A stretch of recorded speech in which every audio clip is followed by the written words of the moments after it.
मत जुर्अतो हिम्मत का है इजहार, सीधी बात रिवायात सहाफत का अलम बरदार, सीधी बात।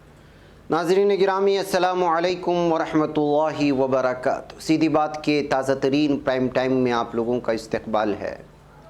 नाज़रीन गिरामी, मैं अंसार अज़ीज़ नदवी इस वक्त आप लोगों के सामने कुछ अहम तरीन ख़बरें, कुछ वायरल वीडियोस और कुछ तनकीदी तज़्ज़िये लेकर के हाज़िर हुआ। नाज़रीन गिरामी, मैं आपको बताऊँगा कि किस तरह कर्नाटक में मज़हब तब्दील करने का इल्ज़ाम लगाते हुए 4 ईसाइयों को गिरफ़्तार कर लेने की ख़बरें आ रही हैं। तो आरएसएस को आखिर इतना फ़ंड आ कहाँ से रहा है, एक शख्स ने अदालत में जो है पूछा है अर्ज़ी पेश करके। तो वहीं पर बिहार में एक स्नान करते वक्त 5 बच्चों समेत एक खातून की मौत की वजह से हलचल मची है। तो वहीं पर दहली फसादात के मामले में एक मरतबा फिर पुलिस को फटकार लगी है। यूपी में सियासी हलचल बहुत तेज़ हो चुकी है। नाज़रीन गिरामी, वैसी राजभर चंद्रशेखर की मीटिंग के बाद इस वक्त जो है बहुत ही ज़्यादा यूपी के इलेक्शन के जो तबसरे हैं वो सुर्खियों में हैं। तालिबान ने अमेरिका को क्या धमकी दी है और ताजिकिस्तान को भी क्या धमकी दी है और ताजिकिस्तान ने क्या जवाब दिया है, और उधर क्यों एक ऐसी तस्वीर वायरल हो रही है जिसमें अमित शाह और साबिक़ गुजरात के वज़ीर आला और कांग्रेस किस तरह मजबूत करती है बीजेपी को, आप अंदाज़ा लगाएं। बल्कि कांग्रेस को अगर आप मजबूत कर रहे हैं वोट डाल करके तो महसूस ये होता है कि आप बीजेपी को मजबूत कर रहे हैं। वजह क्या है, इस पर भी तबसरा करूँगा। और भी बहुत सारी चीज़ें। नाज़रीन गिरामी, एर्दोगान की भी खबर आई है कि उन्हें अमेरिका ने क्या मुतालबा किया है। ये सारी चीज़ें आप लोगों के सामने रखूँ उससे पहले आप लोगों से दरख्वास्त है कि जिन अहबाब ने हमारे चैनल को सब्सक्राइब नहीं किया है कर लें। हमारी इन वीडियोस को दूसरों तक पहुंचाने में हमारी मदद करें, लिंक को शेयर करें। इदारे की मजबूती नाज़रीन गिरामी आप लोगों की मजबूती है। हमने ऐलान किया था 2 दिन आपके सामने हाजिर नहीं होगी अपनी कुछ निजी सफ़र की वजह से, लेकिन इसके बावजूद शायद उस ऐलान को नहीं देखा होगा या उस वीडियो को नहीं देखा होगा। लोग लगातार कॉल करते रहे, हम तकलीफ़ उनको पहुंचने के लिए माफ़ी चाहते हैं, लेकिन हमने ऐलान कर दिया था कि 2 दिन सर्विस नहीं दी जाएगी प्राइम टाइम में और न्यूज़ के ज़रिए से। बैकैफ नाज़रीन गिरामी, आइए सबसे पहले मैं ये वीडियो आपको दिखा दूँ, और वो वीडियो है एक ताजिर की बीवी की जो इस वक्त जो है इंसाफ की दुहार लगा रही है।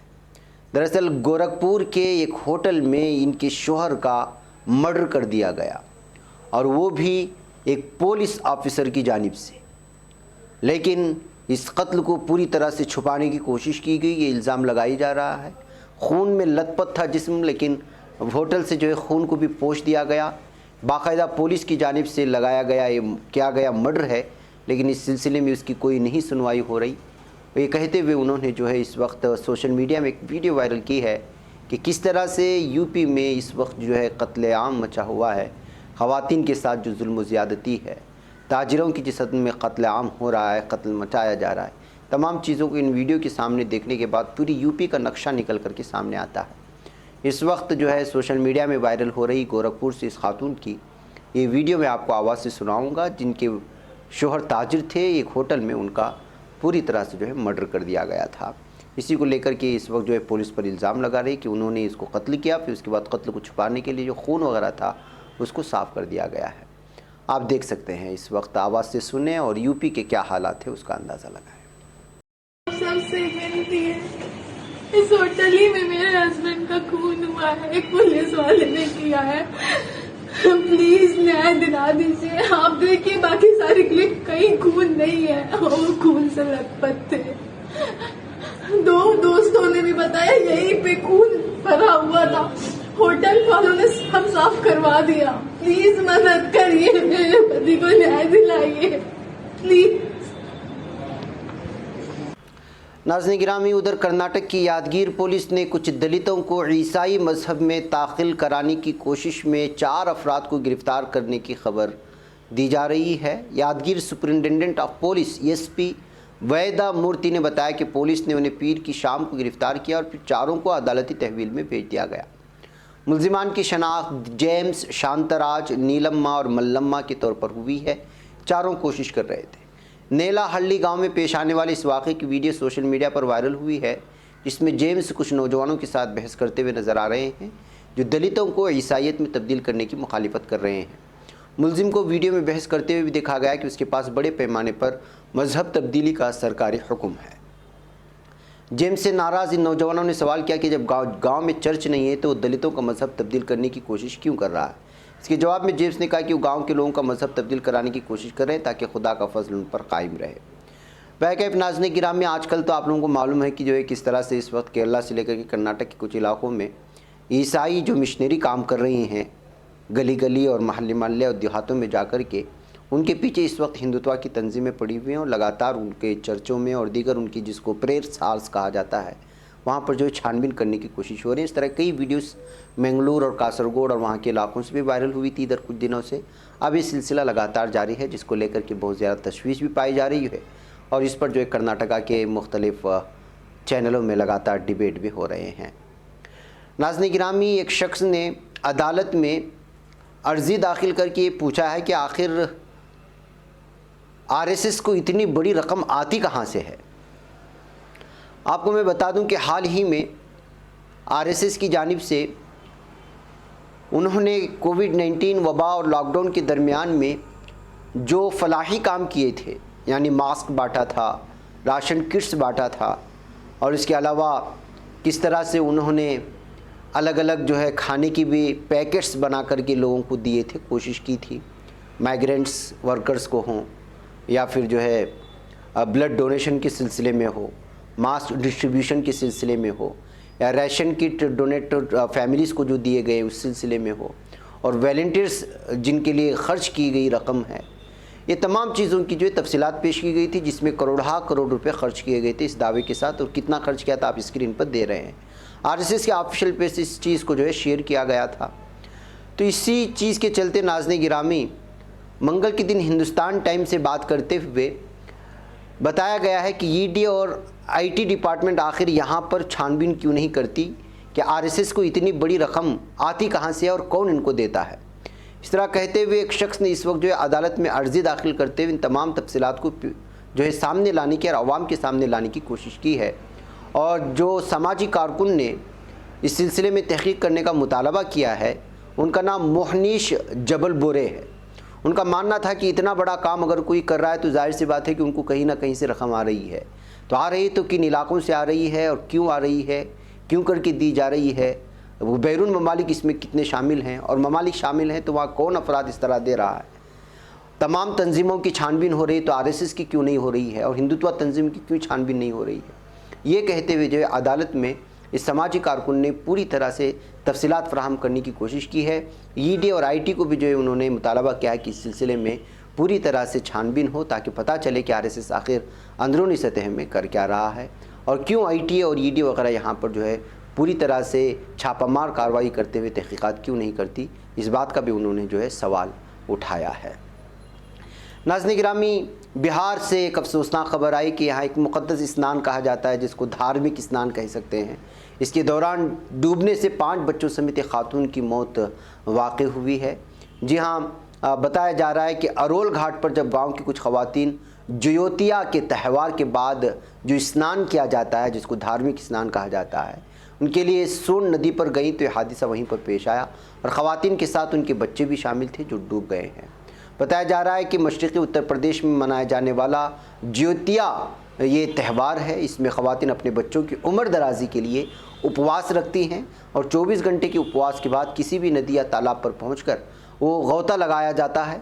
पुलिस ने कहा कि माफिया की जानिब से रेत की गैरकानूनी कानकनी के सबब बच्चे नदी की गहराई का अंदाज़ा नहीं लगा पाए और वो वहाँ पर डूब गए हैं। वह नाज़रीन गिरामी, एक अफसोसनाक जो हादसा पेश आया उसकी वजह से सुर्खियों में आ गई है और इससे अंदाज़ा लगा सकते भी हैं कि जो गैरकानूनी कानकनी जो रेत निकाली जाती है उससे भी जो है किस तरह से जो है इस वक्त गहराई पता नहीं चलता और लोग निकल जाते हैं नदी में और वहाँ पर इस तरह की हादसे पेश आते हैं। नाज़रीन, दिल्ली फसादात में एक मरतबा फिर पुलिस को फटकार लगी है। जी हाँ, आपको मालूम ही है और हमने लगातार इस सिलसिले की खबरें आप लोगों के सामने रखी हैं कि वक्तन फ़वक्तन जब कभी मुल्ज़िमान को जो है ज़मानत दी जा रही है तो उस वक्त अदालत लगातार पुलिस को फटकार लगाने की कोशिश कर रही है उनकी नाकामियों पर, उनकी जो है नामुकम्मल तहक़ीक़ को और छानबीन को लेकर के और एक तरफ़ा कार्रवाई को लेकर। दिल्ली की एक अदालत ने मंगल को फसादात के मामले में एफ़आईआर दर्ज करने के महीनों के बाद भी तहकीकात में कोई पेशरफ्त ना दिखाने पर पुलिस को तनकीद का निशाना बनाते हुए कहा कि वाकई बदकिस्मती की सूरत हाल है। एडिशनल सेशन जज विनोद यादव ने रिमार्क्स तब किए जब उन्हें बताया गया कि जून 2021 में दर्ज मामले की जांच में कोई पेशरफ्त नहीं हुई और यहां तक कि एफआईआर में नामजद शख्स से पूछगछ भी नहीं की गई। यानी कि एक शख्स को गिरफ्तार कर लिया गया है, जेल के सलाखों के पीछे डाल दिया गया है, मुलजिम बना दिया गया है और अब तक पुलिस उससे जाकर की जांच भी नहीं कर रही है। तो आप इससे अंदाज़ा लगा सकते हैं कि किस तरह लापरवाह हो गई है पुलिस। सिर्फ और सिर्फ जो है असबियत के चलते लोगों को जेल में ठोस देना इसका काम हो चुका है और इंसाफ पूरी तरह से मारा जा रहा है पुलिस की जानिब से। ये कहना और ये तबसरा करना इस वक्त गलत नहीं होगा जिस अंदाज में अदालत इस वक्त दिल्ली पुलिस को फटकार लगा रही है। बैकअप नाज़रीन गिरामी, यूपी में सियासी हलचल तेज़ हो चुकी है और आप इस बात को जानते हैं और लगातार हम इस बात पर तबसरा भी करते आ रहे हैं। उत्तर प्रदेश में आइंदा असम्बली इंतखाबात को लेकर सियासी सरगर्मियां जो उरूज पर हैं, उसमें उस वक्त एक और उरूज मिल गया जब 3 लोगों ने मिलकर के बातें की। हमेशा बड़ी पार्टियां अपने साथ छोटी पार्टियों को जोड़कर एक मजबूत इत्तेहाद बनाने की कोशिश करती रही हैं, लेकिन इस बार यूपी में छोटी छोटी पार्टियां मिलकर एक ऐसा इत्तेहाद बनाने के लिए पुरजोश नज़र आ रही हैं जो बड़ी पार्टियों को झटका दे सकती हैं। इसी ज़िम्न में प्रगतिशील समाजवादी पार्टी के सरबराह शिवपाल यादव के घर पर AIMIM सरबराह असुद्दीन ओवैसी, सुहेलदेव भारतीय समाज पार्टी सरबराह ओम प्रकाश राजभर और आज़ाद समाज पार्टी की सरबराह चंद्रशेखर आज़ाद की मीटिंग हुई है। आज तक में ये रिपोर्ट शाये हुई है जिसमें बताया गया कि बुध की शाम हुई इस मीटिंग ने उत्तर प्रदेश में सियासी माहौल को इंतहाई गर्म कर दिया। रिपोर्ट में ये भी बताया गया है कि चारों लीडरों की मीटिंग तकरीबन 1 घंटे तक चली और जब लीडरान बाहर निकले तो मीडिया से कुछ भी बात नहीं की। हालांकि इम्कान जाहिर किया जा रहा है कि इस मीटिंग में यूपी असम्बली इंतखाबात को लेकर संजीदा गुफ्तगू हुई है। बैकअप नाज़रीन गिरामी, इस तरह छोटी छोटी तंजीमों के मिलकर के मजबूत होने की बात तो सामने आती रहती है। अब देखना यह है कि इन तमाम पार्टियों की जो खुफिया मीटिंगें हो रही हैं, इन चीज़ों को लेकर के किस तरह के जो है बहस व मुबाहसे सामने आते हैं और एंड ऑफ द डे उसका जो है क्या फ़ैसला भी लिया जाता है। नाज़रीन गिरामी, तालिबान की अमेरिका को धमकी आ चुकी है और आपको मालूम है कि लगातार ड्रोन हमले करने की कोशिश कर रहा है इस वक्त अमेरिका, और तालिबान ने साफ कहा है कि हमलों के संगीन नताइज बरामद होंगे अगर उन्होंने ऐसा किया है। बुध के रोज़ अमेरिका को ख़बरदार किया है कि अगर उसने अफ़गान फ़िज़ाई हुदूद में ड्रोन हमले बंद न किए तो उसके शदीद मनफी नताइज होंगे। तालिबान के तर्जुमान ज़बीहुल्लाह मुजाहिद ने ट्विटर पर एक बयान में जारी करते हुए कहा कि इस्लामिक इमारात अफ़गानिस्तान की वाहिद क़ानूनी इकाई के तौर पर यहाँ की सरज़मीन और फ़िज़ाई हुदूद का निगहबान है। हमने हाल ही में देखा कि अमेरिका ने अफ़गानिस्तान की मुक़द्दस फ़िज़ाई हुदूद पर ड्रोन से हमला करके इस्लामिक यानी तालिबान के तमाम बैनुल-अक़वामी हुकूक़, क़वानीन और कतर के दारुल-हुकूमत दोहा में उसके साथ ज़ाहिर की गई अपनी अहद बस्तगी की खिलाफ वर्जी की है। इन खिलाफ वर्जियों पर रोक लगाई जानी चाहिए, बसूरत दीगर जो है उसको खमियाजा भुगतना होगा और उसके वो ख़ुद ज़िम्मेदार होंगे। वादों को पूरा करना अमेरिका पर लाजिम है और जो अहद हुआ है उसको पूरा करना भी लाजिम है। ये कहते हुए बराह रास्त उन्होंने जो है इस वक्त अमेरिका को साफ वार्निंग देने की कोशिश की है कि अब मुदाखलत बंद कर दें, अपने ड्रोन को वहाँ पर भेजना बंद कर दें। जो सरहदी इलाक़ों में कोशिशें होती रहती है दखल अंदाजी की, बसूरत दीगर जो है फिर एक मरतबा फिर तालिबान जो है मैदान में आ सकते हैं। ये इस वक्त तालिबान की जानिब से अमेरिका को वार्निंग जारी की गई है। नाज़रीन गिरामी, इसी तरह अफ़गानिस्तान की ही बात हो रही तो चलिए वहीं की कुछ खबरें रख कर के फिर दूसरी खबरों की जानिब बढ़ते हैं। ये तस्वीरें एक वक्त आ रही हैं, एक ही सफ़ में बैठ गए महमूद अयाज, खड़े हो गए अहदेदार महमूद। ये दरअसल ये जो तस्वीर आप देख रहे हैं तालिबान अहदेदारों और सिपाहियों के काबुल में रात के वक्त खाने का मंजर है। शेर वो आप लोग जानते हैं, एक ही सफ़ में खड़े हो गए महमूद अयाज। यहाँ एक ही सफ़ में किस तरह तमाम अहदेदारान और तालिबान बैठ कर के और फ़ौजी बैठ कर के, चाहे नीचे से लेकर के ऊपर दर्जे के जो अहदेदार हैं, सब एक ही साथ बैठ कर के मामूली सी दस्तरखान में बैठने का ये मंज़र इस वक्त जो है बहुत ज़्यादा वायरल हो रहा है। और कहा जा रहा है कि यहाँ पर ओहदे अपने ओहदे तक महदूद हैं, इंसानी सतह पर किसी भी तरह की ऊंच नीच नहीं होनी चाहिए कहते हुए पैगाम दिया जा रहा है, कहा जा रहा है। वहीं पर एक और इस वक्त तस्वीर वायरल होती है अफ़गानिस्तान से। अफ़गानिस्तान के वज़ीर आज़म मुल्ला मोहम्मद हसन अखोंद बच्चे के सर पर दस्त शफ़क़त रखते हुए उसको जो है लाड़ करते हुए देखे गए, तो उनकी भी ये तस्वीर इस वक्त जो है बहुत ज़्यादा वायरल हो रही है कहते हुए कि ये है किसी मुल्क का एक वज़ीर आज़म। नाज़रीन गिरामी, तालिबान ने बलख में भी बड़े पैमाने पर असलहे का एक ज़ख़ीरा बरामद कर लिया है, कब्ज़े में ले लिया है और उसकी तस्वीर से आप अंदाज़ा लगा सकते हैं। आप इन तमाम तस्वीर से हम अंदाज़ा लगा सकते हैं नाज़रीन गिरामी के 20 साल के खाना जंगी के दौरान किस तरह हर घर में जो है हथियार शायद पाए जाते थे, या किस तरह, और हथियार आते भी थे तो कौन लाता था और कहाँ से इनको मैसर होते थे। वाकई में एक जिस तरह से जहाँ पे चीज़ें इस वक्त मिलती जा रही हैं, कब्ज़े में लेती जा रही हैं, वो हैरान कुन है।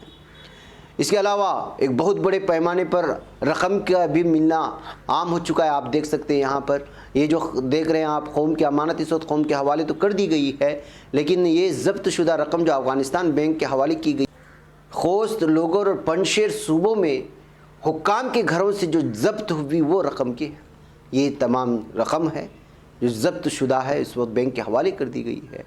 जो लोग हुक्काम बने हुए थे पिछली हुकूमतों में, उनके घरों पर जो छापामारी कार्रवाई हो रही है, बल्कि सब के सब हुक्काम जो है चले गए हैं, उनके घरों पर जो छानबीन चल रही है, उस दरमियान में जिस अंदाज में इस वक्त जो डॉलर देख रहे हो, 1.4 मिलियन अमरीकी डॉलर और 79 मिलियन जो है अफ़गानी रुपये यहाँ पर मिले हैं, जिसको इसको हवाले किया। इससे आप अंदाज़ा लगा सकते हैं कि जो हुकूमत इससे पहले चल रही थी उसमें सिर्फ हुक्काम शायद खुश थे। उनके घरों से जिस अंदाज में इस वक्त ये रकम जब्त हो रही है, उससे आप यही फ़ैसला ले सकते हैं। बहरकैफ नाज़रीन गिरामी, उधर ख़बर आ रही है कि इस्लामी इमारात की सुप्रीम जुडिशनल अथॉरिटी का नया ढांचा मुकम्मल तौर पर तैयार हो चुका है और जल्द ही इसका ऐलान भी किया जाएगा कि किस तरह से जो है फ़ैसले लिए जाएंगे और जुडिशनल जो भी कोई जुर्म होता है तो उसकी क्या सज़ा होगी। ये सारी चीज़ों की जो है इस वक्त दस्तावेज़ात तैयार हो चुके हैं। ये बात जो है मुख्तलिफ़ तालिबान के ज़राए से इस वक्त सामने आ रही है। वहीं पर नाज़रीन गिरामी, इससे पहले भी मैंने बताया था कि ताजिकिस्तान लगातार तालिबान को धमकी देने की कोशिश कर रहा है और दखलंदाजी करने की कोशिश कर रहा था। एक मरतबा फिर इस शख्स ने, जो चेयरमैन है डेमोक्रेटिक पार्टी का और इसका नाम है जाफ़र उस्मान ज़ादा, इसने तालिबान पर तंज कसते हुए धमकी देने की कोशिश की है कि तालिबान पहले अपने जंगजुओं के लिए कपड़े और खाने का बंदोबस्त कर दे, फिर तब जाकर के जो है ताजिकिस्तान को धमकी दे डाले। इसके जवाब में तालिबान ने जवाब दिया है कि तालिबान ये ना भूलें, शायद उनके पास जंगजुओं के लिए कपड़े ना हो और खाना ना हो, अमेरिका और नेटो की जैसी बड़ी ताकतों को जो है उन्होंने पूरी तरह से नेस्त नाबूद कर दिया और चलता कर दिया। ये वही जंगजू हैं जिनके लिए कपड़े और खाना मैसर ना था। ये कहते हुए पूरी तरह से जो है वार्निंग देने की कोशिश की गई तालिबान की जानिब से ताजिकिस्तान को कि जिनके पास कपड़े या खाना ना हो, उन जंगजुओं को मामूली न समझें, ये वो हैं जो तुम्हारे आकाओं को वापस घर जाने पर मजबूर किया है। ये कहते हुए तालिबान की जानिब से भी ताजिकिस्तान को आईना दिखाने की कोशिश की गई है।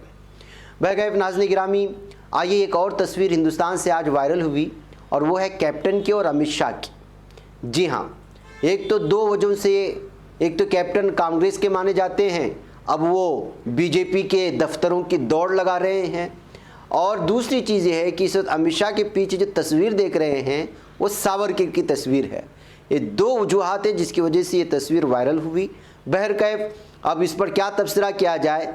दरअसल बीजेपी को सबसे मजबूत बनाने में अगर किसी पार्टी का हाथ है तो वो कांग्रेस का है। यानी कि मैं और आप वोट डाल करके कांग्रेस को मजबूत करते हैं और ये हमारे और आपके वोट से कांग्रेस में सेकुलर का चेहरा दिखा करके कामयाब हो जाते हैं और रत्ती बराबर उनको इख्तिदार से बेदखली की जाती है तो जा कर के पूरी तरह से मजबूत बना देते हैं बीजेपी को। आप खुद अंदाज़ा लगाएं कि इस वक्त जो है क्या वाकई में कांग्रेस को वोट करना वो बीजेपी को वोट करने के मुतरादिफ तो नहीं है। इसकी मिसालें आपको मध्य प्रदेश में मिल जाएंगी। बड़े बड़े लीडरों ने जो सेकुलर का चेहरा बता करके लोगों का वोट लिया, वो जो है बीजेपी के चुंगल में चले गए। कर्नाटक में न जाने कितने ऐसे लीडर हैं, बल्कि बीजेपी में मौजूद अक्सर ऐसे लीडरान हैं जिन्होंने कांग्रेस में सेकुलर चेहरे के तौर पर आए और फिर उसके बाद या जनता दल में आए, बाद में बीजेपी में दाखिल हो गए।